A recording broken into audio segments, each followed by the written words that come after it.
हरे कृष्णा। हरे कृष्णा, दंडवत प्रणाम माताजी। हरे कृष्णा। हा, मी माताजीचे इंट्रोडक्शन करून देते. नीलाद्री माताजी यांचे स्वागत आहे आमच्या ग्रुपमध्ये. माताजींचे या अगोदर पण आपल्याला खूप वेळा संघ मिळाला आहे, लेक्चर झाले आहे आणि याआधी त्यांचे इंट्रोडक्शन झाले आहे, पण मी पुन्हा आज करून देते कारण की भक्तांचे पुन्हा पुन्हा स्वागत केले आणि आपले पण शुद्धीकरण होते. माताजी या मुंबई येथील एक वरिष्ठ भक्त आहेत.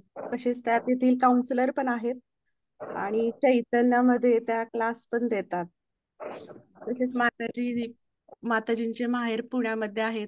तसेच त्यांच्या आई वडिलांनी निगडी येथे प्रचाराला खूप छान सुरुवात केली. तसेच त्यांच्या सासरचेही पण लोक भक्तीमध्ये आहेत आणि ते सर्वच जण खूप चांगले आहेत, भक्त आहेत, एक शुद्ध भक्त आहेत.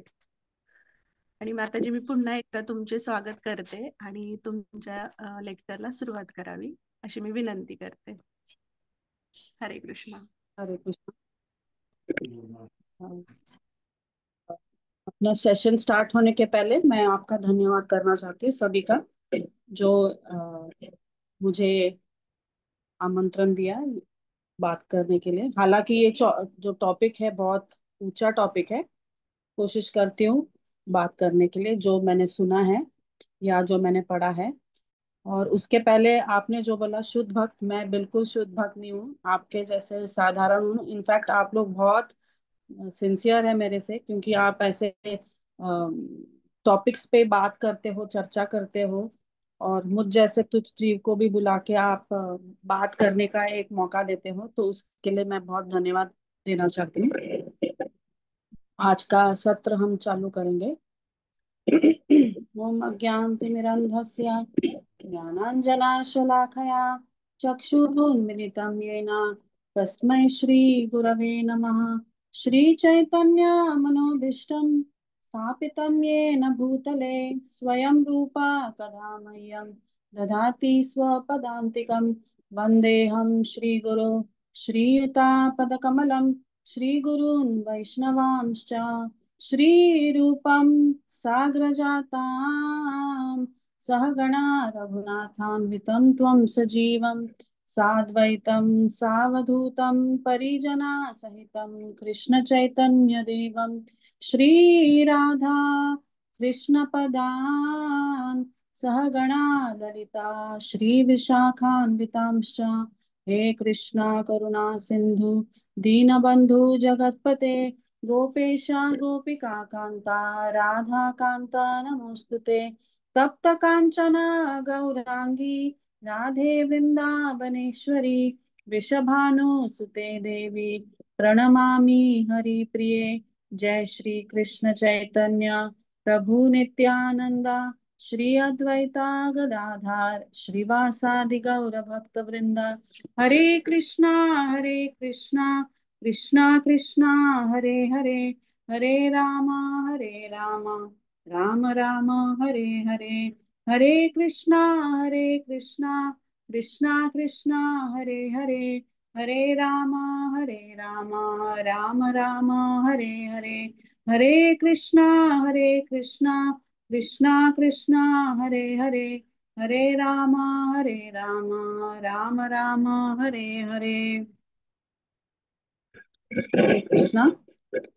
जैसे मैंने कहा पहले ही कि ये जो वैसे तो चैतन्य शिक्षामृत बहुत ऊंचा चीज है बात करने के लिए, और खासकर ये जो छठा श्लोक है और भी ज्यादा गोपनीय है और बहुत ऊंचे स्तर पे है। फिर भी मैं कोशिश करती हूँ इसके ऊपर थोड़ा चर्चा करने के लिए, और अगर मेरी वाक में या बोलने में कुछ त्रुटि हुई तो कृपया माफ कर दीजिएगा। तो मैं पहले श्लोक बताती हूँ। नयनं गलदश्रुधारया वदनं गद्गदहृदया गिरा पुलकैर्लिचितं वपुकदा तव नाम ग्रहणे भविष्यति। इसका तात्पर्य मतलब इसका अनुवाद, हे भगवान, अ, मेरे मैं इंग्लिश में पहले बोलती हूँ, फिर हिंदी में कोशिश करती हूँ। When will my eyes be decorated with flood of tears as I chant your holy name? At the time of chanting, when will my voice falter and the hairs of my body stand on end? तो इसका ये अनुवाद है कि हे भगवान, कब मेरे आंखों से मतलब अश्रु धारा चालू रहेगा जब मैं आपका नाम लूं, और कब मैं जब जपा करती हूँ या भगवान का नाम लेती हूँ, कभी मेरे कंठ गदगद हो जाता है और रोम हर्ष हो जाएगा। ये एक भक्त की पुकार है। तो हम जानते हैं कि ये जो 8 श्लोक हैं हमारे जीवन में इतना इम्पोर्टेंट है, क्योंकि ये जो 8 श्लोक है वो भगवान चैतन्य महाप्रभु के स्वयं मुख से निकले हुए शब्द हैं। तो हालांकि हम जानते हैं कि महाप्रभु ने अपने आजीवन में कुछ किताब तो लिखा नहीं है, पर जो सारांश है, जो बताना चाहते हैं कि कोई जो साधक है या जो भगवान के भक्त है, उसको जप में कैसे अग्रसर होना है या भगवान के नाम से कहाँ कैसे आश्रित होना है, वो ये 8 श्लोकों में संक्षिप्त रूप में बताने की कोशिश करते हैं। तो पहले हम थोड़ा उसके ऊपर विवरण करेंगे कि क्या है ये, भगवान क्या बताना चाहते हैं या महाप्रभु हम तक क्या पहुंचाना चाहते हैं संदेश। तो पहले उसके गूढ़ टीचिंग्स क्या हैं या शिक्षाएं क्या, उसके ऊपर थोड़ा हम विवरण करेंगे। पहले तो हम जानते हैं ये भगवान के नामों के बारे में बताया है। क्या बताया है कि ये एक सबसे उत्तम, भगवान का नाम लेना, भगवान का जप करना, ये सर्वोच्च स्थिति है या सर्वोच्च यज्ञ है। बाकी सब यज्ञ हर एक काल में उसके लिए ठीक था, वो काल के अनुसार वो ठीक था। पर कलयुग में सबसे बड़ा आधार क्या है? वो भगवान का नाम है। और उसको कैसे लिया जाना चाहिए? वो बहुत नम्रता से और बहुत रिस्पेक्ट से भगवान का नाम लेना चाहिए।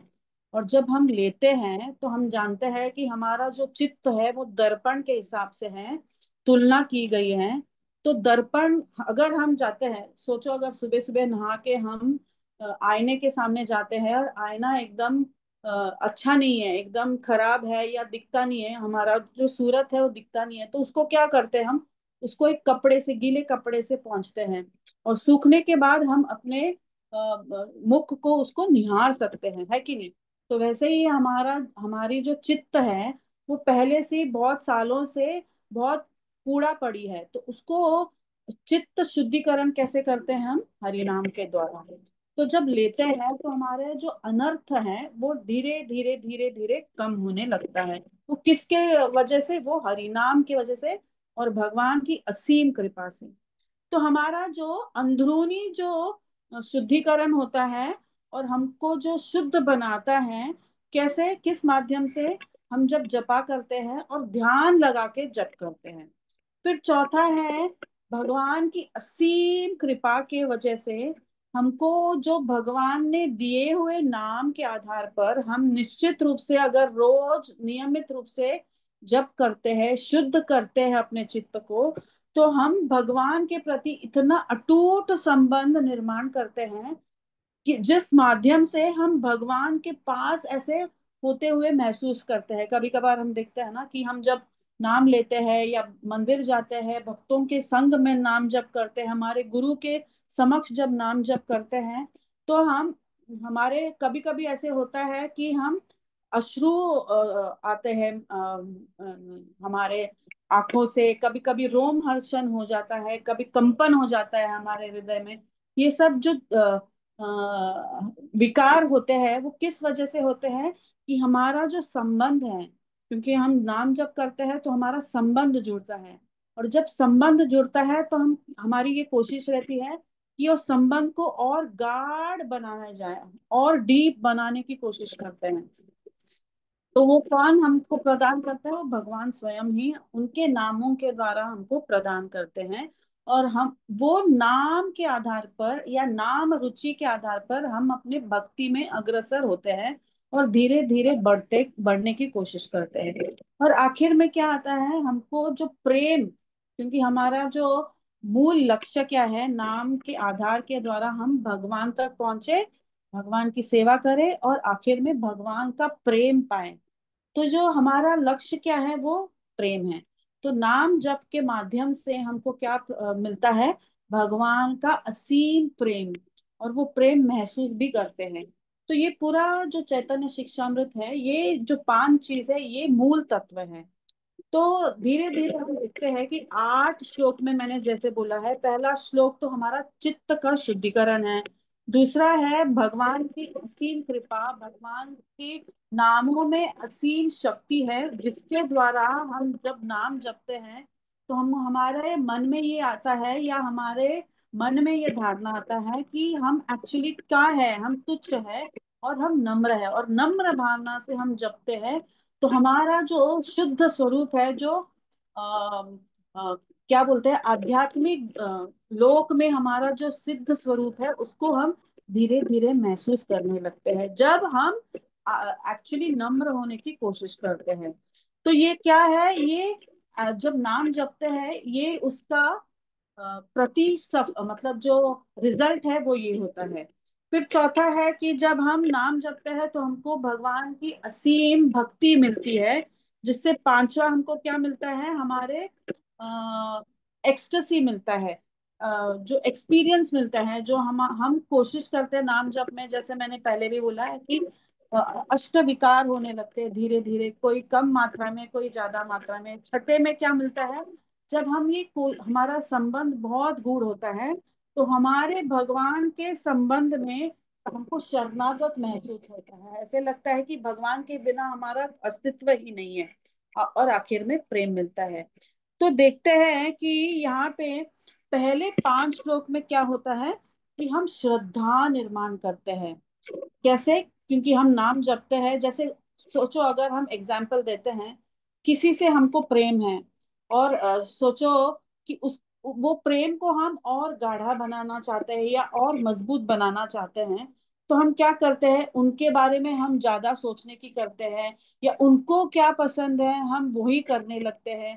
करेक्ट, पहनावे में हम जैसे उनको चाहे हम पहनाते हैं, हम उनको रिझाते हैं, या उनका मनपसंद चीज बनाने की कोशिश करते हैं, या जहां वो चाहे वो लोगों का संगत करने लगते हैं। करेक्ट, उनके बारे में हम सोचने लगते हैं। क्यों करते हैं, ताकि हमारा जो संबंध है व्यक्ति से, वो और मजबूत हो, और कुछ भी हो जाए, कोई कुछ भी कहे, हम वो मजबूत बंधन तोड़ने की कोशिश नहीं करते, क्योंकि हमारा संबंध इतना प्रगाढ़ हो गया है या इतना अटूट हो गया है। तो पहले जो 5 श्लोक है, वो हमारा जो श्रद्धा है उनके प्रति, वो हम उसमें हम बहुत कोशिश करते हैं। तो ये जो छठा श्लोक है, ये सब हमारे जो संबंध, जब हम क्या बोलते हैं, जब हम संबंध प्रकट करते हैं या संबंध जोड़ते हैं, हाँ जोड़ते हैं, तो हम उसके बाद हमारे जो शरीर में जो जो अनुभूति होती है, वो क्या क्या है, ये हम कोशिश करेंगे बताने की। ये मैं भक्ति रसामृत सिंधु के आधार पर बता रही हूँ। तो ये जो श्लोक है, वो भाव, जो बोलते हैं ना, पहले श्रद्धा, साधु संग, फिर क्या होता है, भजन क्रिया है, फिर अनर्थ निवृत्ति है, निष्ठा, रुचि, भक्ति, भाव, और आखिर में प्रेम। तो हम श्रद्धा से नाम जपते हैं, तो हम साधु संग करते हैं, जैसे आप लोग कर रहे हो, एवरी फ्राइडे आप किसी ना किसी को बुला के आप नाम जप के महिमा के ऊपर आप कोशिश करते हो बात करने के लिए। और फिर हम क्या करते हैं, भजन क्रिया करते हैं। और धीरे धीरे ये जो हम प्रक्रिया हम आगे बढ़ाते हैं, तो निश्चित रूप से अनर्थ निवृत्ति होती है। धीरे धीरे हमारे में जो षड विकार है, वो धीरे धीरे नष्ट होने लगता है। फिर हमारे भक्ति के प्रति या भगवान के नाम के प्रति निष्ठा एकदम स्थापन होती है। फिर रुचि पैदा होती है, फिर आसक्ति होती है भगवान के प्रति, भगवान के नाम के प्रति, और धीरे धीरे धीरे ये प्रक्रिया आगे बढ़ता है, तो हमारा भाव निर्माण होता है। तो ये जो श्लोक है, छठा वर्ष, वो भाव के ऊपर है। तो भाव, पहले जो मैंने बोला है कि ये जो हमारी जो अभी अभी रुचि पैदा हुई है, निष्ठा पैदा हुई है, और आसक्ति हमने भगवान के नाम के प्रति जोड़ने की कोशिश की है, तो धीरे धीरे भाव उत्पन्न होते हैं। सोचो कि सपोज अगर हमारे हस्बैंड्स दूर कहीं काम करने गए हैं या कोई अन्य देश काम करने गए हैं, और 6-8 महीने 1 साल बाद जब आते हैं, तो हम में क्या बाहरी रूप से भी हम बहुत खुश होते हैं ना। हम हमारा रोमहर्ष होता है, हम उनको आलिंगन करते हैं या अश्रुपात करते हैं, है कि नहीं? कभी कभी हम ट्रेम्बल होते हैं। ये सब देखो, ये भौतिक दृष्टि से देखा जाए तो ये प्रक्रिया बहुत साहजिक है, बोलते हैं ना।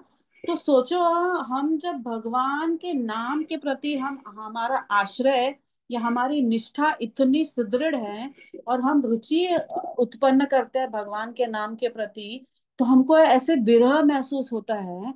और विरह के माध्यम से हमारे जो आंसू है वो स्वाभाविक रूप से निकलता है, और हमारा कंठ गदगद होता है कि नहीं? हम देखते हैं, जैसे मैंने अभी एग्जाम्पल दिया है, आध्यात्मिक तौर पे ये 1000 गुना उसका रूप एकदम तीव्र होता है। जैसे यहाँ पे नयन गलत अश्रुधारा, या मतलब एकदम आंखों से ओझल होते हैं हमारे, जब भगवान से अगर हम दूर हो, मतलब मैं कोशिश कर रही हूँ कि बोलने की, कि जब नाम के प्रति हमारी श्रद्धा या निष्ठा इतना प्रगाढ़ है और नाम लेते हैं, तो हमको ऐसे लगता है कि भगवान क्यों नहीं मिल रहे हैं, कि भगवान मेरे से क्यों दूर है। हमको भगवान के पास जाना है, उनका शरणागत पाना है, उनकी कृपा पानी है या उनका प्रेम पाना है। जब ये एकदम मतलब उनकी सीमा पार कर देती है, तो ये जो नयन मतलब हमारे आंसू आंसू निकल आते हैं, और कभी रुकते नहीं है, और हमारा कंठ जो है वो गदगद होने लगता है। हम कुछ और बोलना चाहते हैं, कुछ और बोल देते हैं, है कि नहीं? ऐसे होता है। तो ये जो भाव है, ये भक्ति रसामृत सिंधु में पहले अध्याय तीसरा टेक्स्ट और दूसरे श्लोक में बोलते हैं कि ये प्रारंभिक भाव का स्तर है। क्या उसके सिम्टम्स क्या है? ये सात्विक भाव है। सात्विक भाव में क्या होता है कि हमारे रोम उठ जाते हैं। जैसे कुछ हम बहुत खुशी महसूस होता है, तो हम देखते हैं कि हमारे रोम एकदम पुलकित हो जाता है कि नहीं? इवन भौतिक दृष्टि से तो भगवान का जब अगाढ़ प्रेम होता है और हम भाव के स्टेज पर आते हैं, तो ये जो सात्विक भाव निर्माण होते हैं, कभी कभी हम कंपन होता है, मतलब कुछ हद तक। और जब हम ये जो भाव का स्तर है, अगर उसको और बढ़ा है, तो कहते हैं भक्ति रसामृत सिंधु में कि हम हमारी जो भक्ति की सीमा पार कर जाती है, तो उसका दूसरा स्वरूप बहुत एकदम तीव्र हो जाता है। वो आगे जाके मैं बताती हूँ। ये जो सात्विक भाव जो मैंने बताया है, उसका एक एग्जाम्पल अम्बरीश महाराज को हम दर्शा सकते हैं। अम्बरीश महाराज भी जब भगवान का नाम जप करते थे या भगवान का नाम रूप गुण लीला उनका बखान करते हैं, तो उनमें भी ये जो सात्विक भाव है वो निर्माण हो जाता था, और उनके आंसू निकल आते थे। और बहुत सारे पार्शल, जैसे इंग्लिश में बोलते हैं पार्शल ट्रांसफॉर्मेशन होता था, ये जो सात्विक भाव उनमें निर्माण होता था। तो ये जो भाव का अनुभव कैसे कभी होता है, जैसे मैंने बोला है कि श्रद्धा से चालू होता है, फिर साधु संग होता है, फिर भजन क्रिया होती है, फिर हमारा जो मूल स्वरूप हम पहचानने का हमको मौका मिलता है। किसके माध्यम से? लादिनी शक्ति के माध्यम से हमारा जो निज स्वरूप है आध्यात्मिक जगत में, वो हमको धीरे धीरे महसूस होने लगता है, क्योंकि हमारी अनर्थ निवृत्ति हो चुकी होती है, और नाम में निष्ठा होने के बाद उनको आसक्ति होती है और भाव प्रदान होता है, और आखिर में जैसे मैंने वापस दोहराया है, प्रेम भी मिलता है। तो ये जो भाव है, वो हमको कौन प्रदान करता है? भगवान का जो अंतरंग शक्ति है या लादिनी शक्ति है, वो हमको प्रदान करती है कृपा के माध्यम से। तो ये जब भाव हम एकदम पूर्ण रीति से अनुभव करते हैं, तो हमको रति मिलती है, भगवान के नाम के प्रति रति मिलती है। ऐसे बहुत सारे एग्जाम्पल्स है हमारे शास्त्रों में। जो हरिदास ठाकुर है, जो रोज 192 नाम जप करते थे, और इतना नाम जप करने के बाद तो ऑब्वियसली उनको पता था कि वो उनकी निष्ठा नाम के प्रति या भगवान का प्रति उनका क्या संबंध है या उनका सिद्ध स्वरूप क्या है, वो महसूस कर पाते थे। तो ये जो कैरेक्टरिस्टिक्स हैं, ये जो लक्षण है, बहुत ऊंचे भक्तों को मिलता है। हम जैसे साधारण भक्त जो अभी अभी कोशिश कर रहे हैं या अभी अभी भक्ति में आए हैं या 5, 10, 15 साल से आए हैं, तो ये हमको ये मतलब मिस्टेक नहीं करना चाहिए कि हमको तुरंत मिलना चाहिए। क्यों नहीं हो रहा है, हम पूछते हैं ना, अरे क्यों नहीं हो रहा है। पहला ये है कि हमको भगवान के नाम में श्रद्धा ही नहीं है, तो फिर भाव का तो दूर की बात है। तो यहाँ पे बताते हैं कि जब ये भाव स्टेज पे आते हैं, या जो हम ये जो श्लोक में बताते हैं, नयनम गलद अश्रुधारया वदनम गदगदरुधया गिरा पुलकय निचितम वपुकरा तव नाम गरणे भविष्यति। ये जो सिम्टम्स हैं, ये जो लक्षण हैं, वो जब हमको मिलता है भगवान के लादिनी शक्ति के द्वारा, तो क्या होता है, हमारा जो भक्ति है और प्रगाढ़ होता है। सोचो, हम जब किचन में जाके हम जब रबड़ी बनाने की कोशिश करते हैं, तो दूध को हम उबालते जाते हैं 40 मिनट तक उबालते हैं, तो जाके वो दूध गाढ़ा होके उस पे मलाई या क्रीम जमता है, और उसको और गाढ़ा किया तो एकदम रबड़ी मिलता है। तो रबड़ी हम जब मुंह में भगवान को भोग लगा के मुंह में डालते हैं, तो सोचो कितना खुशी होती है ना। वो बताने लायक होता नहीं। कभी कभार कोई पूछता है कैसा है स्वाद, तो हम बता नहीं सकते, क्योंकि इतनी वो मतलब इतना गाढ़ा हो चुका है। तो वो हम जब मुंह में डालते हैं वो, तो वो एकदम पिघल जाता है।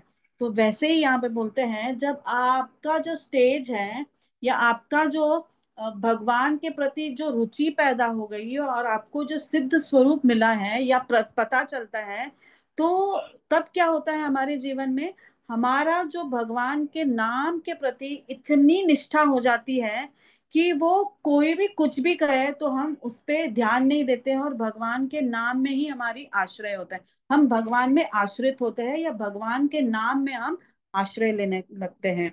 और हमारी जो साधना है, हमको जो साधना बोला है ना, श्रवणम, श्रवण करना, कीर्तन करना, ये जो नवविधा भक्ति है, उसमें हमारी श्रद्धा इतनी तीव्रता से बढ़ जाती है कि हम, हमारी मतलब जो भी बाहरी रूप से हमको वो जो आकर्षण करने वाली चीज है, उसमें हम ध्यान ही नहीं लगाते हैं, क्योंकि हमारी जो साधना है वो सिद्ध हो जाती है।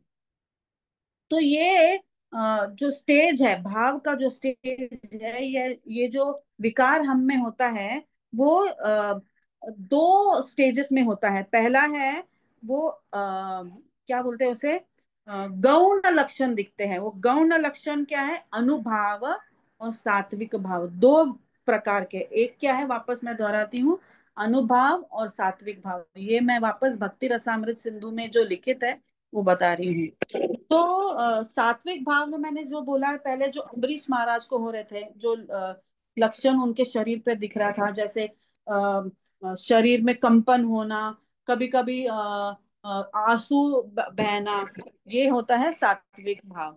फिर उसका दूसरा क्या है, वो है उससे तीव्रता से हमारे जो शरीर में लक्षण दिखाई देता है, कि कभी कभी हम गिरते हैं, कभी उठते हैं, कभी कुछ और बोलते हैं, कभी कुछ और बोलना चाहते हैं, और आंसू बिल्कुल रुकते नहीं है, ऐसे लगता है कि वो समुंदर बन रहा है, मतलब एकदम हमारे कंट्रोल में नहीं है। कभी कभी बहुत मतलब कूदते हैं, कभी कभी शरीर मतलब हम गिर जाते हैं। ये लक्षण किस में दिखते हैं, चैतन्य महाप्रभु के शरीर में दिखते हैं। जब वो वृंदावन के ओर प्रस्थान करना चाहते हैं, तो उनका जो शरीर में ये विकार होते हैं, उन मतलब वो he couldn't control his outward symptoms. बोलते हैं ना, जब वो चतक पर्वत को देखते थे तो उनको लगता था ये गोवर्धन पर्वत है, तो उनके ओर वो दौड़ पड़ते थे। कभी ऐसे ही जो लक्षण मैं बता रही हूँ, कभी कभी रोना, कभी कभी गिरना, कभी कभी हंसना, कुछ और बोलना, है कि नहीं। तो ये जो सिम्टम्स है वो महाप्रभु के शरीर में वो दिखाते थे। और हम देखते हैं, जैसे मैंने बोला, हरिदास ठाकुर भी दिखाते थे। तो कृष्णदास कविराज गोस्वामी बोलते हैं कि ये जो लक्षण उन्हीं लोगों में दिखता है जो भगवान से अगाध मात्रा में प्रेम करते हैं। तो वो चैतन्य चरितामृत में बहुत अच्छा सुंदर श्लोक आता है, प्रेम धन विना व्यर्थ दरिद्र जीवान दास करी बेतन मोर देह प्रेम दान। तो यहाँ पे बोलते हैं कि भगवान कृष्ण के प्रति मेरा जो प्रेम है वो मैं अपने आप से मतलब बोल नहीं पा रहा हूँ, क्योंकि मेरा जो जीवन आधार है वो भगवान का नाम है या भगवान स्वयं है। उनके बिना मेरा जीवन को कोई अर्थ नहीं है। तो मैं भगवान आपसे ये प्रार्थना करता हूँ कि मुझे आप एक दास के रूप में स्वीकार करिए, और मुझे क्या वेतन देना, क्या बोलते हैं, दास करी वेतन मोरे देह प्रेमदन, कृपया करके मुझे आपका प्रेम प्रदान करिए। ये कौन बोल सकता है? जो भगवान को असीम मात्रा में प्रेम कर सकते हैं, और जब भगवान का निज स्वरूप देख पाते हैं तो हमको क्यों नहीं महसूस होता है? तो इससे पता चलता है ये श्लोक से, क्योंकि हमको सच्ची मात्रा में भगवान से प्रेम नहीं है। क्यों? क्योंकि हम दूसरे वस्तुओं से प्रेम बहुत ज्यादा करते हैं, या हम मतलब क्या बोलते हैं कि ये भी चाहिए, ये भी चाहिए। जैसे नाव में हम जब सफर करते हैं, तो दो नावों में सफर कर पाएंगे क्या? नहीं। हमारा जो दोनों पैर है एक ही नाव में होना चाहिए। दोनों पैर दोनों नाव में होगा तो हम डूब जाएंगे। तो ऐसे ही यहाँ पे कृष्णदास कविराज बोलते हैं, प्रेम धन बिना व्यर्थ दरिद्र जीवन, मेरा जीवन दरिद्र होगा अगर मैं आपसे प्रेम नहीं कर पाऊं। तो कृपया करके मुझे आप दास के रूप में स्वीकार करिए और मुझे प्रेम प्रदान करिए। तो ये जो श्लोक है नयनम भगवत श्रूयम, ये विरह भाव प्रकट करते हैं। तो जैसे हम जानते हैं भागवतम में भी इसका एक्सप्लेनेशन दिया है। जब राधा रानी कृष्ण को वो विरह भाव में अपना प्रेम प्रकट करती है, जैसे वो बहुत सारे श्लोक आते हैं, या गोपियों ने भगवान के प्रति जो विरह भाव उत्पन्न हुआ वो गोपी गीत के द्वारा वो प्रकट करते हैं। तो हम देखते हैं कि जब वो भगवान को मिस करते हैं या वो भगवान को पाना चाहते हैं तो गीत गाते हैं कि नहीं, तब कथामृतम तप्त जीवनम, है कि नहीं? वो इतना सुंदर श्लोक है गोपी गीत में। तो उससे वो ये जो विकार है वो उनके मतलब उनके शरीर में प्रकट होने लगता है। तो एक्चुअली ये जो छठा वर्ष है, मेरे पास और 5 मिनट है ना, क्योंकि अभी 7:20 हो रहा है। यस यस मैं यस, और आराम आराम क्या से। क्या तो ये छठा वर्ष जो है वो एक्चुअली हमारे और भगवान के प्रति जो अटूट संबंध है या अटूट प्रेम है, या जैसे माता पिता का अपने बच्चे के साथ अटूट प्रेम है, वैसे जो हमारे भगवान कृष्ण है वो हमारे माता है, हमारे पिता है, हमारे सखा है। तो जब हम ये जान पाते हैं और उस दृष्टि से हम जब भगवान को पुकारते हैं और भक्ति हमारा मतलब भक्ति से हम भगवान का सेवा करते हैं, तो हमारा जो हृदय है वो भगवान को पुकारता है, और भगवान को पुकारने का एकमात्र सहारा है वो भगवान का नाम। जैसे शास्त्रों में बताते हैं, नाम और नामी में कोई अंतर नहीं है। तो यहाँ पे चैतन्य भगवान हमको बताते हैं कि अगर आप धीरे धीरे धीरे श्रद्धा से नाम जप करेंगे और हम अपने जो अनर्थ है उसको निवृत्त करेंगे, धीरे धीरे दूर भगाएंगे, तो निश्चित रूप से जब हमारे निष्ठा प्रगाढ़ होती है तो धीरे धीरे हमारा जो निज स्वरूप है वो हमको भगवान लादिनी शक्ति के द्वारा प्रदान करते हैं। और जब यह प्रदान होता है भगवान मतलब भगवान के नाम के माध्यम से, तो धीरे धीरे धीरे ये विकार हमारे शरीर में दिखने लगते हैं। तो ये प्रामाणिक भक्त का यही स्वरूप है कि वो धीरे धीरे धीरे जब कोशिश करता है तो भगवान का प्रेम धन उसको मिलता ही मिलता है। तो एक्चुअली ये जो श्लोक है वो हमको ये दिखाना चाहते हैं भगवान, कि अगर आप प्रामाणिक हो, अगर अगर आप डट के भगवान का नाम करते हो और भगवत संग करते हो, तो आपको ये भगवान ही ये प्रदान करता है, और कोई प्रदान नहीं करेगा। क्योंकि प्रेम कहाँ से मिलता है? अटूट प्रेम वो भगवान ही दे सकते हैं। तो ये जब हम करते हैं तो हम बाहरी रूप से जो भी हम दिखावा करने की कोशिश करते हैं या जो तथाकथित भक्त दिखाते हैं ना, हम देखते हैं कि कभी कभी जो भी लोग आते हैं भगवान का दर्शन करने, तो कभी कभी आंसू होते हैं, कभी कभी ऐसे कंपन होता है। पर हम कैसे जान सकते हैं कि वो कौन से स्तर पे भक्त हैं? वो हरिदास ठाकुर के जीवन में भी ऐसे हुआ ना कि वो नित्य नाम जपते थे। तो जो भी उनसे ईर्ष्या करते थे, बोलते थे ये क्या फालतू में ये दिखावा कर रहे हैं। तो एक ऐसा व्यक्ति आया, उनको बोला कि नहीं तुम ढोंगी हो।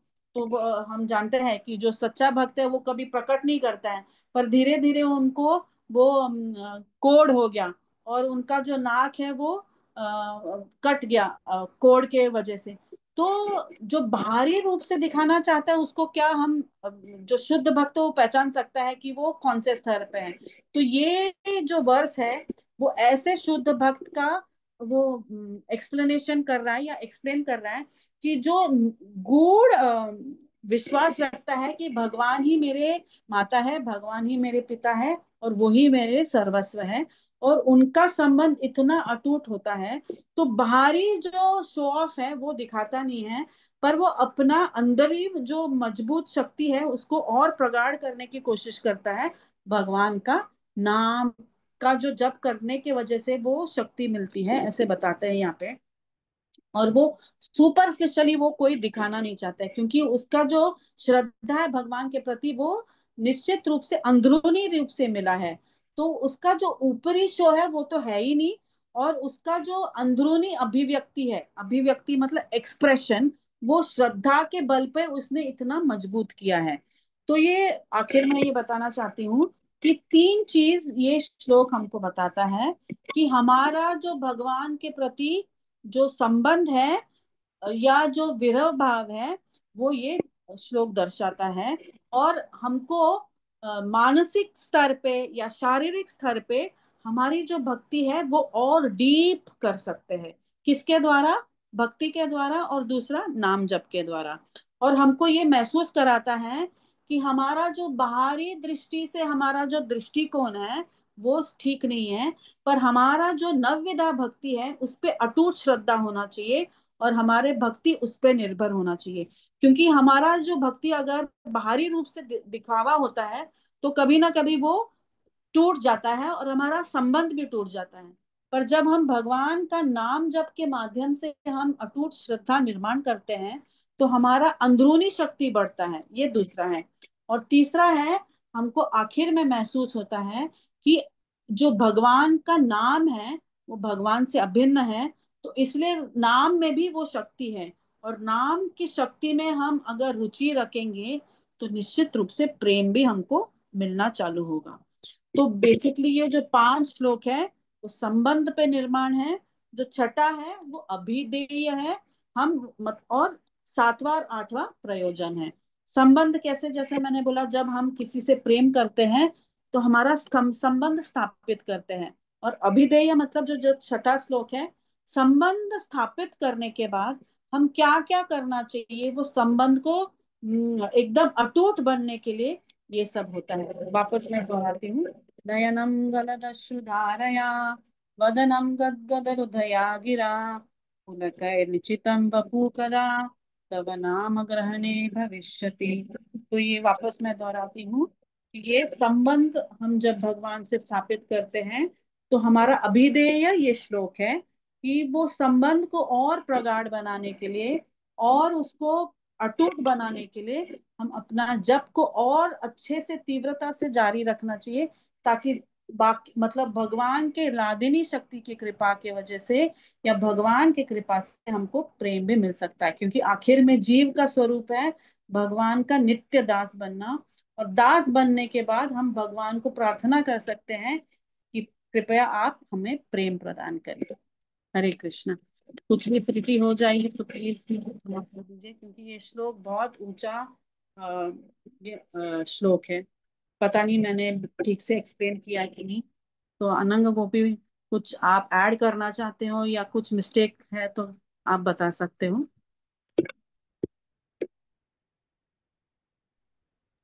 It's a very high actually, and आपने इतना अच्छी तरह से एक्सप्लेन किया, actually we are thank you. But ऐसा लग रहा है कि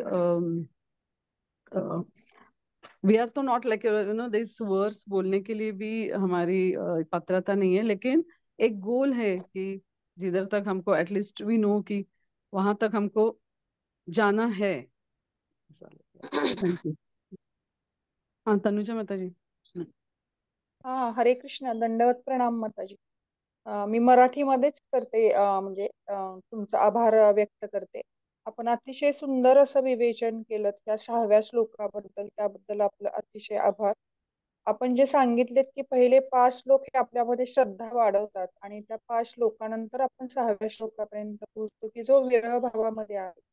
आणि हा विरह भाव आपण इतक्या सुंदर पद्धतीने आम्हाला विश्लेषण केलं की प्रथम श्रद्धा, नंतर साधू संग, भजन करतो आपण, अनर्थ षडविकार निघून जातात आणि आपल्यामध्ये भगवंताप्रती अतिशय सुंदर अशी रुची आणि निष्ठा निर्माण होऊन नंतर आपल्यामध्ये विरह भाव होतो.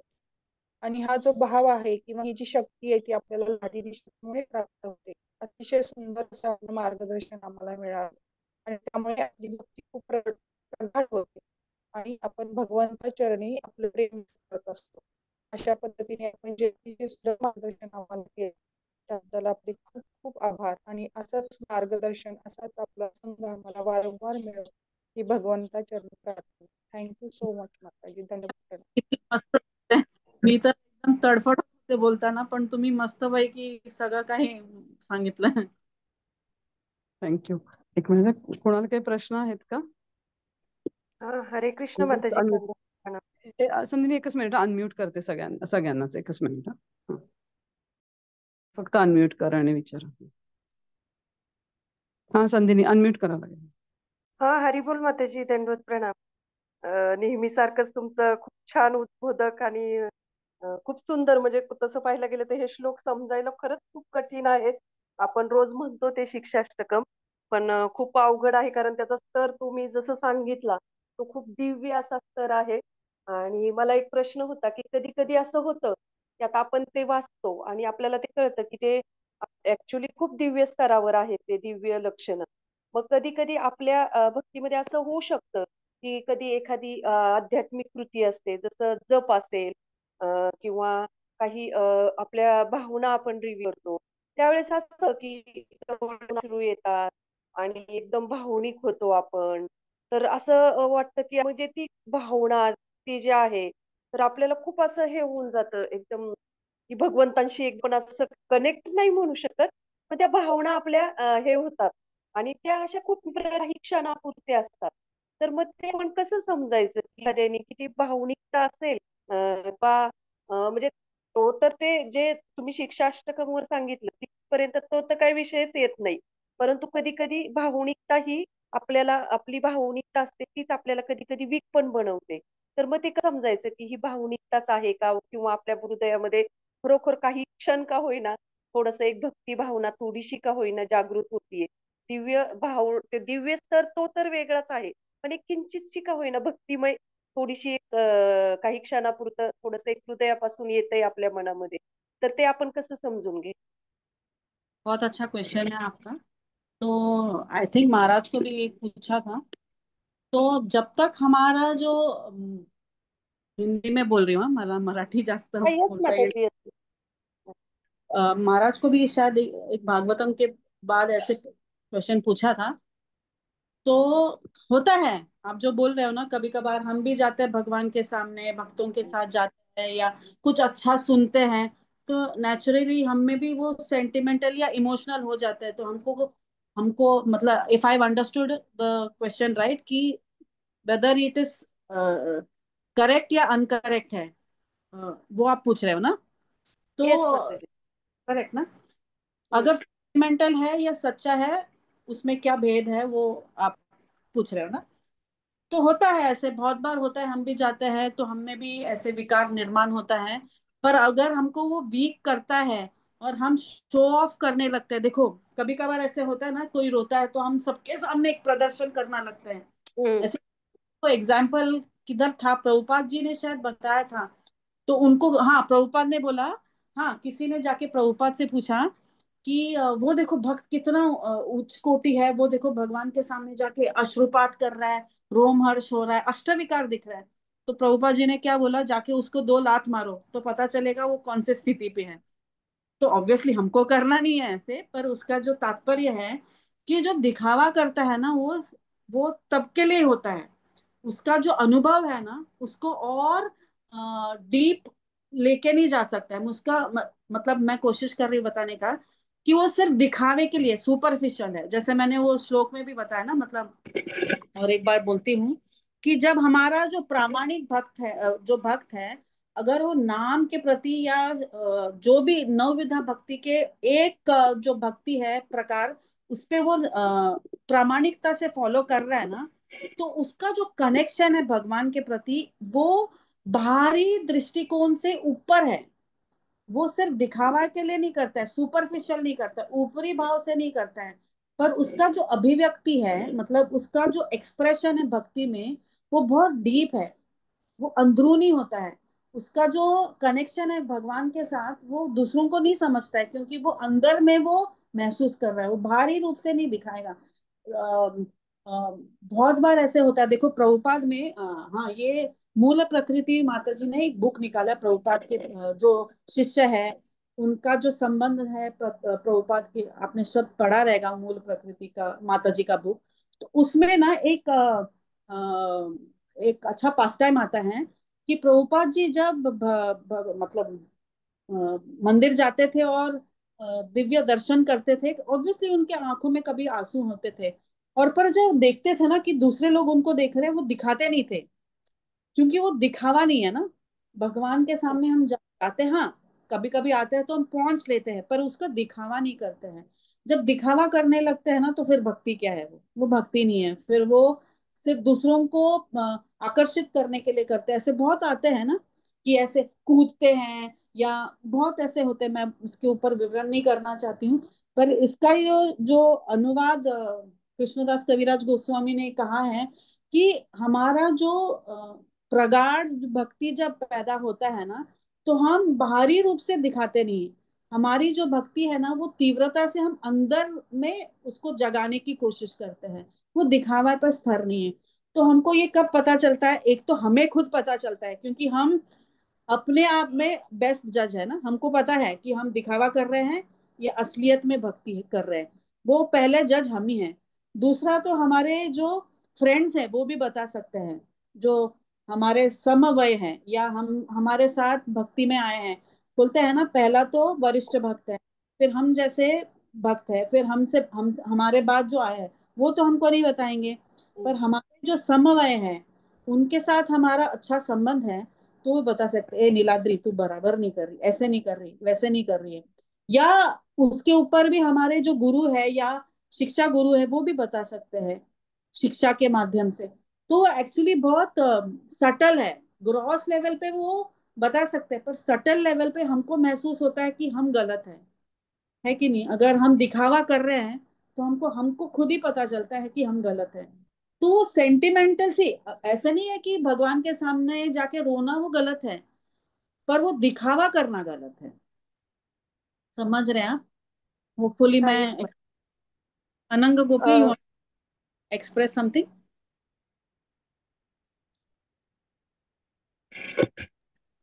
नहीं, नहीं। यू वांट टू माता जी ऐड? मेरा हाँ, एक ऐसा आपने बताया वो समझ में आया, लेकिन मैं क्या पूछ रही थी कि कैसा है ना, कभी कभी ऐसा होता है कि वो इमोशनल होते हैं, हम आंसू आते हैं, वो टाइम जो होता है वो एकदम अंदर से आते हैं, लेकिन वो भक्ति इतनी डीप नहीं होती उसकी, और जो डिवोशनल है ना वो इतना सीरियस नहीं, लेकिन वो इमोशनल होके आते हैं। तो एक लेक्चर में मैंने सुना था कि जब ऐसा कोई दिखावे से करता है, तो उसके हृदय को कभी भक्ति स्पर्श नहीं करेगी, वो दिखावा करेगा तो वो जो क्षण होता है तो वो उसका ऐसा लगता है कि सच में हृदय से आ रहा है, लेकिन उसका उतना स्पिरिचुअल ये नहीं होता, इतना सीरियस नहीं होता। तो वो कैसा समझना चाहिए? और मैं बोलिए प्रभु माता जी कि हम खुद ही अपने जज है, ओके ओके ओके। अपने जज है ना। तो खुद का परीक्षण करना चाहिए। और जैसे आपने बोला, आपको वो भक्ति प्रदान नहीं करेंगे, क्योंकि वो ऊपरी हम्म रूप, हरी रूप से वो दिखावा है कि नहीं? जैसे हरिदास ठाकुर के, हम्म या हाँ, और एक एग्जांपल मैं एक्चुअली ये भूल गई। जैसे श्रीवास ठाकुर के आंगन में, श्रीवास आंगन में अष्टप्रहरी हम्म होता था, है कि नहीं? हम्म अनुयायी थे। तो उसमें जो वो गोपाल चपला, सुना हो? गोपाल। वो श्रीवास ठाकुर के प्रति इतना ईर्ष्या रखता था, बोलता था क्या चल रहा है, हमेशा नाम जप कर रहे, पता नहीं अंदर कुछ कर रहे या नहीं, या नाम नाम जप कर रहे कि नहीं, तो उन्होंने अपने मानसिक रूप से तो उन्होंने अपराध किया ही किया, और बाहरी शारीरिक रूप से उन्होंने बहुत सारे चीज वहां पे उनके घर के द्वार के ऊपर रखा। तो पर हुआ क्या उनको? उनको लगा मैं बहुत बड़ा भक्त हूँ, मैं ब्राह्मण हूँ, पर आखिर में उसको पता चला कि वो अपराध है और उसका वो उनको प्रतिफल मिला। पर और एक एग्जाम्पल मैं ये और एक था अभी याद आया मुझे। हाँ, ये कोशिश कर रही हूँ बताने की, देखो हम अपने बेस्ट जज है, क्योंकि हमको पता है हम किस हेतु से कर रहे हैं, है कि नहीं? अगर वो इंटेंशन। अच्छे से शुद्ध, मतलब क्या बोलते हैं, अगर भगवान के सामने जाके बोलते हैं कि मैं बहुत तुच्छ हूँ भगवान, आप ही हो, अ, आपका नाम जप के प्रति मुझे ये नहीं है, अगर हम डिजायर व्यक्त करते हैं, या भगवान का कभी कभार ऐसे फेस्टिवल्स में बहुत भव्य रूप से जब उनको डेकोरेट करते हैं, तो कभी कभी आता है, आंसू आता है, वो साहजिक है, उसका कोई ये नहीं है, उसको रोक नहीं है। पर अगर हम उसको व्यक्त ऐसे करते हैं कि मैं बहुत बड़ा भक्त हूँ, मेरे से कोई और बड़ा भक्त है ही नहीं, और दर्शाते सबको और दिखाते भी हैं, कभी कभी लोग दिखाते भी हैं, वो गलत है। हमारी हेतु क्या है उसके पीछे, वो जानने की कोशिश करना चाहिए। अगर हेतु ये है सच में हम भगवान को तीव्रता से प्रार्थना कर रहे हैं, और आगे जाके वो ही आंसू हमको और मजबूत बनाता है, तो वो कोई प्रॉब्लम नहीं है, क्योंकि हम इमोशनल है ना। हम कोई पत्थर, इमोशंस तो नेचुरली आता है, तो इमोशनल अगर आता है तो उसको कोई प्रॉब्लम नहीं, उसको रोकना नहीं चाहिए। पर रोकना कब चाहिए? हम वो दिखावा जब करते हैं, क्योंकि वही बाधक बनेगा हमको। हम ही, वही मैं बोल रही, हम ही वो हेतु को जानना चाहिए क्यों कर रहे हैं वो। तो अगर हेतु ठीक है तो कोई प्रॉब्लम नहीं। वो थँक यू खुद। माताजी. खूप थैंक छान यू। उत्तर दिलंय. आपली आपली रियली थैंक परीक्षा यू। आपण thank you. Thank you. Very good. Next Niladri, लेकिन हम लोग हेतु हेतु का जब अभी बोलते हैं तो हेतु मीन्स लाइक ये तो नेचुरली आएगा, एज यू सेड कि जब फेस्टिवल में हम लोग देखते हैं बहुत अच्छा दर्शन होता है, सो वो नेचुरली इमोशंसली आते हैं, तो उसके पीछे तो कुछ हेतु तो दैट्स नेचुरल ना। तो सो वो, हाँ, but our in our mind if you are thinking, फिर ऐसा आप बोल रहे हैं ना ऐसा। इंटेन्शन त्या सांगतायत की शेवटी तुमच्या हृदयात काय चाललंय ते दाखवण्याचं. तसं येणं हम्म नॅचरल आहे. ते येऊ हम्म शकतं. फक्त तुम्ही आतून दुसऱ्यांना हाँ ते आल्यानंतर, दाखवण्यासाठी हाँ हां, हाँ ते या दाखवण्यासाठी करत आहात का? ते यस। ते सांगा. सपोज मैंने जो एग्जांपल बोला, अगर आपका मतलब दर्शन बहुत अच्छा है, आंसू आते हैं, पर आगे जाके बोलते हैं अरे ये क्या, मतलब आपका अगर श्रद्धा उसमें नहीं है, और आपका कार्य जो आप बाद में कर रहे हैं वो कुछ अलग ही है, तो वो दिखावा है। कनेक्शन नाही. यानी, कनेक्शन नाही उसका. हं. पर आप अगर हमेशा ऐसा लगता है कि अ, वापस जाके दर्शन लो, करेक्ट, आप हम्म काम में रुचि और बढ़ता है, तो उसमें कोई प्रॉब्लम नहीं है ना। हम्म या I'm saying हेतु is important, why you're doing it, for what you're doing it. Like yes. Mahaprabhu, Kothai Krishna used to run, sing at uh, the Parvat. Where is Govardhan? Where is Vrindavan? तो obviously ही तो भगवान है, पर वो हेतु important है। या ये अजून कोणाला आहे काही प्रश्न? हाँ। मैं think when I logged in, Nandadulal Prabhu also was there, na? No, no, no, no. It was me. It is his. No, no, no. God said, इतना, एक तो आपने मुझे इतना ऊंचा श्लोक दिया, I said by God I didn't be able to speak in front of him. No, no. कुणाला काही आहेत अजून प्रश्न, कमेंट्स काही? कुछ त्रुटियां हैं तो भी बताइए, ताकि मैं उस पे वर्क कर सकूं।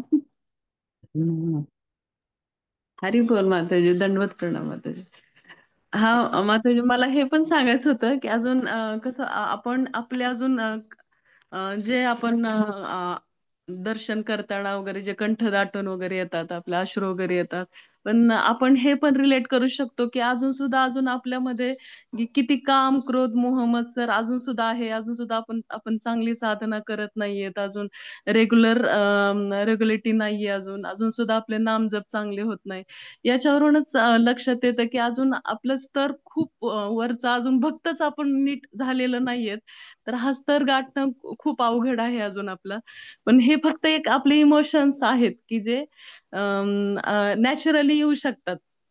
पण ते हो. खूप वरचा स्तर आहे तो म्हणजे हायर स्तर आहे की जिथे अजून आपली निष्ठा पण इतकी दृढ झालेली नाहीये. अजून सुद्धा आपण म्हणजे तितके भगवंतांशी आपण फक्त प्रयत्न करत आहोत. कारण गुरु महाराजांची जी कृपा आहे त्यानुसारच आपण सध्या नाम जप करत आहोत. सध्या जे काही साधना करत आहोत की त्यांच्या बळावर करत आहोत. अजून आपलं बळ नाहीच लागलेलं अजून आपलं.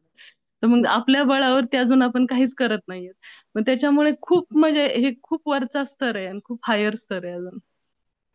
थँक्यू माताजी. ते वर माताजी, जेव्हा आपण एग्जाम्पल आपण देऊ शकतो की सॉरी हिंदी कि जब सरकार गड्ढा खोदता है या रोड बनाता है तो उसका एक साइन लिखता है ना, कॉशन वर्क इन प्रोग्रेस, है कि नहीं? तो हम भी अभी भक्ति में वर्क इन प्रोग्रेस है।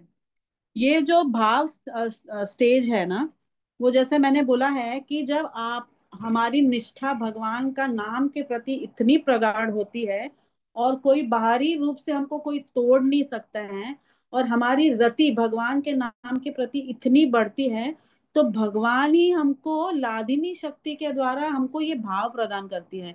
तो जैसे आपने अच्छे से बोला है कि हम में कोई शक्ति नहीं है, वो भगवान ही हमको वो शक्ति दिलाता है।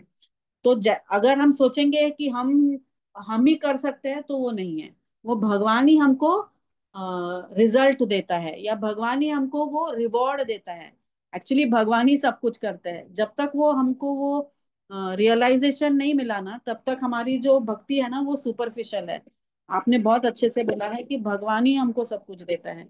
तो वो ये जो भाव स्टेज है ना, वो बहुत बहुत बहुत ज्यादा ऊंचा है। हम जैसे बोलते हैं ना, हमारा 95% जो जीवन है, भक्ति का जीवन है, वो अनर्थ निवृत्ति में ही करते हैं। क्योंकि हमारे इतने सारे अनर्थ हैं, उसको दूर भगाते भगाते भगाते हमारा पूरा जीवन ही व्यर्थ हो जाता है। तो हम उस पहुंचने के लिए बहुत बहुत टाइम लगेगा। जैसे प्रभुपाद जी, प्रभुपाद जी के टाइम में हम सब जानते हैं ना, यमुना माता जी, उनको प्रभुपाद जी ने स्वयं अपने मुख से कहा कि ये भाव स्टेज पे है यमुना माता जी। तो सोचो, हमारा तो और कितना नंबर के बाद आएगा। पर हमको ये विश्वास होना चाहिए कि अगर हम दृढ़ निश्चय से करेंगे, तो धीरे धीरे धीरे धीरे धीरे भगवान ही हमको वो प्रदान करेंगे। तो वो रिजल्ट भगवान के ऊपर है, कोशिश हमारा है। हरे कृष्ण। थँक्यू माताजी. खूप छान. हरे कृष्णा. थैंक यू माता जी, आपने बहुत अच्छी तरीके से समझाया कि भावुकता और ये भावना में क्या फर्क है। वो भावना हमें दबी हुई है, लेकिन भगवान की कृपा से, भक्तों की कृपा से हम लोगों को वो जर्नी चालू है हमारा अभी। तो अनर्थ निवृत्ति का तो कभी तो मिलेंगे, ये सोच के हम चल सकते हैं। लेकिन ये जो जर्नी है उसमें हम कैसे दृढ़ता से पालन कर सकते हैं, ये सब श्रद्धा कैसे हम दृढ़ कर सकते हैं, या फिर जो आपने बोला कि कृपा के माध्यम से ये सब हो सकता है, तो वो कृपा कैसे हम लोगों को मिल सकती है, ये आशा कैसे हम बनाए रखें। अभी आप हमारा स्तर देखेंगे हम लोग आत्म परीक्षण करके, हाँ, तो दिखता है कि हम भगवान के लिए कुकिंग तो नहीं कर रहे हैं, हम अपने पसंद के खाना बना रहे हैं, फिर भी जो हमको अच्छा लगता है वही पहनाते हैं भगवान को, ये सोचते नहीं है। तो फिर कैसे हम आगे बढ़े ये स्तर से उस हाँ, स्तर तक। तक हमारा वी, हम अभी बोलते हैं ना, there are two, I and we, मतलब यस मैं यस। और मैं। जब तक ये इसके ऊपर नहीं जाएंगे तो भगवान प्रसन्न ही नहीं होंगे। पर जैसे बोलते हैं ना, प्रोसेस पे ध्यान रखना चाहिए, ना कि यस डेस्टिनेशन। यस कभी कभी माता जी। डेस्टिनेशन मिलेगा मिलेगा अभी क्या कर रहे हैं वो हम भूल जाते हैं। तो हमारा जो चेतना है उसको शुद्ध कराते जाना चाहिए, और ज्यादा ऐसे सत्संग करना चाहिए, और ऐसे भक्तों का संग करना चाहिए जो उनमें रुचि होती है। अभी मैंने ना लास्ट वीक एक अच्छा एक आई हैव टाइम, या yes yes, Gopi, do I have? या या प्लीज। तो जैसे ना आपने जैसे बोला, एक ब्रजवासी ने बोला कि आप जब भोग बनाते हो, जैसे मुझे क्या अच्छा लगता है वो बना रहे हैं, करेक्ट। पर जब हम वो मुझे से भगवान तक पहुंचने का जो सफर है वो हम पार नहीं करेंगे तो भगवान कैसे ये करेंगे। तो उन्होंने बोला कि आप जब थाली लगाते हो भगवान के सामने, भोग करते हो, भोगा करते हो, और 10 मिनट बाद आप जब निकालते हो, आपका चेतना क्या होना चाहिए, भगवान ने खाया कि नहीं, ये सफिशिएंट हुआ कि नहीं। या और बोलते हैं ना कि भगवान कभी अकेले नहीं होते किसी चीज में, रासलीला में हो या अपने गोपों के साथ हो, गोपियों के साथ हो, कभी अकेले नहीं दिखते हैं। या पिक्चरों में प्रभुपाद जी भी बोलते हैं ना, जब यदुरानी माता जी आके पेंटिंग करके सिर्फ कृष्णा को दिखाया उन्होंने पेंटिंग में, तो प्रभुपाद जी ने बोला अरे कृष्ण कभी अकेले नहीं होते, वो तो अपने साथियों के साथ होते हैं। तो वैसे ही इवन खाते टाइम हम देखते हैं कि भगवान हमेशा अपने गोपों के साथ बैठ के आदान प्रदान करते करते वो प्रसाद लेते हैं। तो जब हम भगवान के सामने जब प्रसाद या भोग लगाते हैं और जब निकालते हैं, तो हमारी चेतना क्या होना चाहिए, ऐसे वो महाराज जी बोल रहे ब्रजवासी कि ठाकुर जी ने खाया है, लल्ला ने खाया है क्या। हाँ, उनके जो सखा है वो शायद उनको उन्होंने बुलाया रहेगा। क्या बोलते हैं कि जब आप बनाते हो ना प्लेट, तो सिर्फ क्या करते हैं ना वो मैं महाराष्ट्र नहीं हूँ पर मैं देखती हूँ शीरा लगाते हैं थोड़ा, करेक्ट। तो वो बोल रहे हैं कि भगवान को सिर्फ शीरा दे रहे हो, वो भी इतने छोटे से वाटी में। अगर वो अपने सखाओं को बुलाएंगे, मधु मंगल को बुलाएंगे जो सिर्फ लड्डू का प्रसाद खाते हैं और एक लड्डू से वो संतृप्त नहीं होते, तो भगवान क्या खुश होंगे कि उनको सिर्फ देने के लिए देते हो। तो हमारी चेतना क्या होनी चाहिए, सच में ऐसे होनी चाहिए कि भगवान प्लीज खाओ। और वो जब देते हैं ना, तो वो अपने प्रेम भी देते हो थाली में। क्यों प्रसाद बोलते हैं, करेक्ट। वो थाली तो वैसे ही है, चार चपाती डालते हैं, रोटी सब्जी दाल राइस जो बनाते हैं वो डालते हैं, तो उसमें क्या चेंज हुआ है। भगवान के जो नैनों से प्रकट हुआ प्यार है वो हमको देते हैं, वो हमको प्रसादी के तौर पे मिलता है। तो वो खाने से हमारा जीवन में चेंजेस होते हैं कि नहीं। क्यों, वो यस दृष्टिपात। तो हर एक चीज में वो बोलते हैं कि हमको ये देखना चाहिए। हाँ, बहुत ऐसे साजिक है कि मुझे अच्छा लगता है मैं बनाती हूँ, पर ठीक है, हमारा वो स्थिति नहीं है, पर एटलीस्ट बना, निराश नहीं होना चाहिए। अरे मेरा वो स्तर नहीं, इससे अच्छा मैं बनाऊं नहीं। ऐसे होता है ना बहुत बार, हम छोड़ देते हो प्रोसेस को। प्रोसेस पे लगे रहो, भगवान से प्रार्थना करते रहो और गुरु महाराज से प्रार्थना करते रहो। और श्रवण अच्छे से करना चाहिए। जब तक श्रवण नहीं करेंगे ना तब तक ये बहुत डिफिकल्ट है, क्योंकि कभी वो प्लग पॉइंट अगर वो चार्ज नहीं करेंगे तो हमारा जो मोबाइल है वो डिस्चार्ज होएगा ही होएगा। तो उसको चार्ज करते रहो, हरि नाम करते रहो, प्रोसेस एंजॉय करो, क्योंकि वो प्रोसेस इंपॉर्टेंट है। डेस्टिनेशन भगवान के हाथ में है। जाए नहीं जाए क्या, हमारा सिद्ध स्वरूप क्या है वो अलग बात है, वो ऊपरी बात है। पर अगर हम विश्वास से करेंगे तो डेफिनेटली हमको वो मिलेगा ही मिलेगा। कब मिलेगा वो हमारे हाथ में है। पर वो श्रद्धा से करना चाहिए। श्रद्धा मात्र शुद्ध नाम से आते बिकाए। अगर वो श्रद्धा से स्वीकार करेंगे तो डेफिनेटली नित्यानंद प्रभु, राधा रानी सब हमको वो प्रेम प्रदान करेंगे। थैंक यू माता जी। बहुत आशा निर्माण किया आपने भी। और ये अच्छा लगा कि सुनना सुनना चाहिए भगवान के बारे में, और वो क्या चेतना होनी चाहिए हर सेवा में, वो आपने अच्छे से बताया। थैंक यू मुझे माता जी। वो बोले अरे वो अगर मधुमंगल के साथ आएंगे, वो लड्डू चोर है, वो सिर्फ तुम्हारे वाट मोहित हो जाएंगे क्या। नहीं यस मतलब माता जी। अलग है, पर वो कोशिश कर सकते हैं वो भाव हम में लाने के लिए कि हाँ अच्छे से बनाओ। जैसे राधाष्टमी आती है तो हम शास्त्रों से देखते हैं कि उनको अरबी पसंद है, अरबी अच्छे से बना सकते हैं। जैसे ब्रज वृंदावन में उसको रात भर पकाते हैं, दही में पकाते पकाते उसको गाढ़ बनाते मसालों के साथ, और मतलब ऐसे 10 घंटे पकाते हैं। तो सोचो कितनी चेतना होगी ना कि वो प्रसन्न करने के लिए रात भर पकाना, मतलब किसी एक को जगना चाहिए। ऐसे उसको चूल्हे पे डाल के हम सो नहीं सकते। तो सोचो उनका जो चित्त है वो भगवान में कितना ये हो गया है ना। क्यों ऐसे निर्माण हुआ, क्योंकि उनका संबंध जो है प्रगाढ़ है। तो हमको वो संबंध और प्रगाढ़ करना, उनको भगवान ने बोला है श्रवण कीर्तन और भगवत संग, अगर ये करेंगे निष्ठा से करेंगे तो तुरंत, अभी नहीं तो कभी तो देना ही देना है।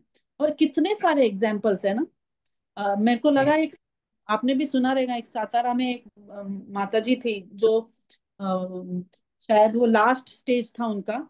तो वो, उनका क्या बीमारी था, वो शी लॉस्ट हर, क्या बोलते, ज्ञापक मैं शक्ति। अच्छा। याद, पर वो जब बिस्तर पे थे उनको सिर्फ हरिनाम याद था। और हाँ, हमेशा बुलाते टाइम किसी का नाम याद नहीं था, कुछ याद नहीं था। कुछ चाहिए तो हरे कृष्ण, कुछ चाहिए तो हरे कृष्ण। कैसे अवस्था निर्माण हुआ? क्योंकि उन्होंने अपने जीवन में वो लागू किया ना वो। तो वैसे कितने सारे एग्जाम्पल्स हैं। अगर मैं अपने मम्मी का बोल सकती, उन्होंने पूरा जीवन सेवा सेवा किया, कुछ भी स्थिति में सेवा किया, नाम जप किया और वैष्णव की सेवा किया। तो जब वो कैंसर से पीड़ित थे, तो और उनका सोडियम लेवल बहुत हाई हुआ था, तो 36 घंटे उनको कुछ भास ही नहीं था बाहर का, क्या बोल रहे, बड़बड़ बड़बड़ कर 36 घंटा अपना मुंह बंद नहीं कर रहे थे। पर किसका? हरिनाम कर रहे थे, मेरी मम्मी का।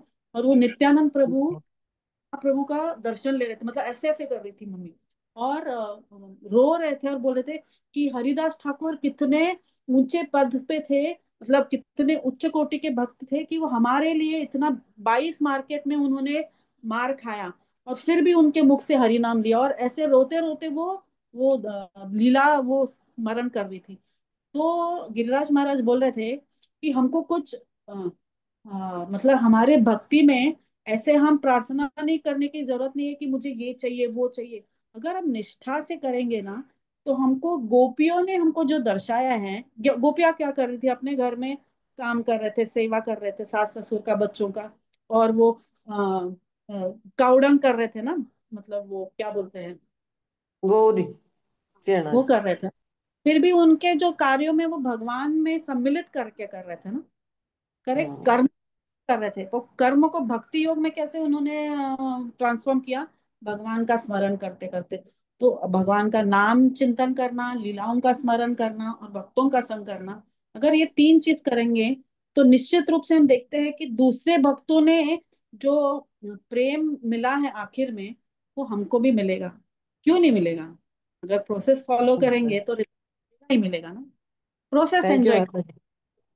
हरे थैंक यू, कृष्ण। प्रोसेस के ऊपर श्रद्धा आपने बढ़ाई, थैंक यू माता जी। और आपके माता जी का जो बताया, तो इससे ज्यादा ये हो गया कि ये हो सकता है।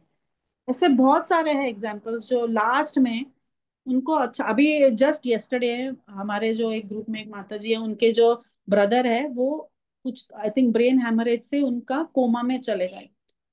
और वो कोई डिवोटी नहीं थे, उनके जो भाई थे। पर ये जो बहन है वो डिवोटी है, दीक्षित भक्त है।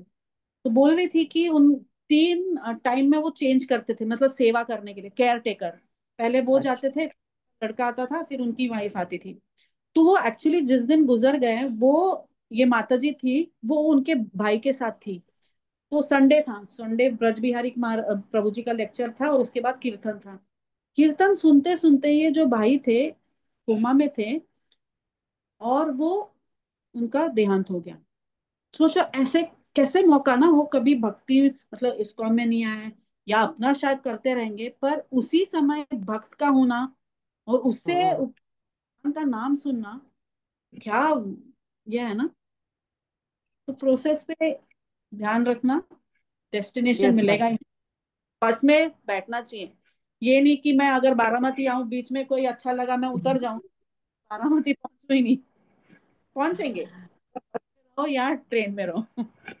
यस माता जी, थैंक यू, फिर से आपका सुनने को मन, इंसिडेंस सबका मन बताया कर रहा था। है। थैंक यू माता जी। थैंक लॉकडाउन यू में सो नंदगुरु प्रभु जी ने ये बताया था कि एक ब्रह्मचारी थे, उनकी माँ, उन्होंने वीडियो भी भेजा था ये हम सबको। शायद पवित्र लीला माता जी को याद होगा, नहीं होगा, मैं अभी वो इंसिडेंस याद आया। वही तो याद वो आ माता गए। भूल गई थी और सिर्फ कुछ भी बोलो, कुछ भी बोलो, हरे कृष्णा कृष्णा कृष्णा हरे हरे, हरे राम राम राम हरे हरे, यही महामंत्र बोल रही थी। बाकी सब उसकी मेमोरी लॉस हो गई थी। तो उसका वीडियो भी नंददुलाल प्रभु जी ने हमें भेजा था उस टाइम लॉकडाउन में। तो याद आ गया माता जी। Thank you. सोचो ना, भी बोल सकते थे वो, है कि यस। नहीं? तो और भी बोल सकते थे। तो रिजल्ट जो है भगवान देगा ही देगा। वो इससे वो, हम वो, प्रेरणा वो ले सकते और आशा रख सकते हैं। वो तो परफेक्ट है ना, हम ही इम्परफेक्ट है। हम भगवान ये नहीं कर सकते, अरे तुमने मुझे ये क्यों नहीं दिया, इतना मैंने चैंटिंग, अरे तुम अच्छे से करो, तुमको मिलेगा ही मिलेगा। येस माता, थँक्यू माता जी। आप सभी से मिलना और बात करना बहुत, क्योंकि मैं बहुत सीख रही हूँ आपसे। थैंक यू माता जी। हरे कृष्णा। थैंक यू, हरि बोल, दंडवत प्रणाम। दंडवत प्रणाम। अच्छा। कल्पतरुभ्यश्च कृपा वैष्णवेभ्यो नमः। थैंक वैष्णवेभ्यो you. Hare thank Krishna. You आनंदरूपी माताजी, वैष्णवी तुम्ही समिती. दाखवतच ना वैष्णवी त्यामुळे हे सगळ्या गोष्टी ऐकायला मिळत आहेत आणि एक दृढता कमिटी. निर्माण होत राहते प्रोसेसवर. खूप छान झाले विश्वास, खरं, हा मस्त विश्वास फार सुंदर. आमचं काही नाहीये, पण हे सगळे लोक एवढे अनुभवी आहेत तर त्यांचा आपल्याला छान फायदा होतो. पण तुम्ही कनेक्ट करता त्या तळमिळीने, म्हणून छान वाटतं माताजी. खरंच थँक्यू. हरी बोल. हरे कृष्ण, दंडवत प्रणाम माताजी. रसिका माताजी बोलतायत माताजी. हा हा, येस माताजी. खूप खूप सुंदर अप्रतिम क्लास, आणि तुम्ही सगळ्यांनी पण जे प्रश्न विचारले त्याची उत्तरं मिळाली, म्हणजे खरंच खूपच सुंदर झाला क्लास. ह्याच्यामधनं खूप घेण्यासारखं आहे. Thank you very much. असाच तुमचा संग लाभो सगळ्यांचा. थँक्यू. दंडवत. चालेल. हरी बोल. हरी बोल. थांबायचं मग. Yes, thank you. हरी बोल.